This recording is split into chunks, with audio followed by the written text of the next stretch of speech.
नमस्कार मित्रांनो. आजचा व्लॉग थोडासा खास आहे कारण आजचा दिवस फक्त व्लॉगसाठी नाही तर आठवणीत राहणार आहे. आज आमच्या फॅमिलीमध्ये खूप आनंदाची गोष्ट घडली आहे. आमच्या आत्यानी आज नवीन गाडी घेतली आहे. म्हणजे आज सगळं कुटुंब एकत्र जमलंय.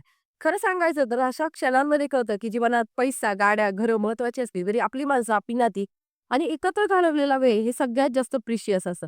आज सगळे एकत्र बसलो होतो, हसलो, जुन्या आठवणी निघाल्या आणि नकळत लक्षात आलं हेच तर खरं वेल्थ आहे. आत्याने घेतलेली ही गाडी फक्त व्हेइकल नाही, तर त्यांच्या वर्षानुवर्षांच्या मेहनतीचे सिम्बॉल आहे. कधी वाटलं असेल आपण करू शकू का? पण त्यांनी विश्वास सोडला नाही. आज त्यांच्याकडे उभी असलेली ही गाडी मला एक गोष्ट शिकवते. स्वप्न मोठं असलं की प्रवास कठीण असतो, पण शेवट गोड हा नक्कीच असतो. ब्लॉग आवडला असेल तर लाईक करा, कमेंटमध्ये सांगा तुमच्या आयुष्यातला असा कोणता क्षण आहे, तो कायम लक्षात राहिलेला आहे. पुन्हा भेटू पुढच्या व्लॉगमध्ये. तोपर्यंत स्वतःवर विश्वास ठेवा, पॉझिटिव्ह राहा आणि आपल्या माणसांशी जोडलेले राहा.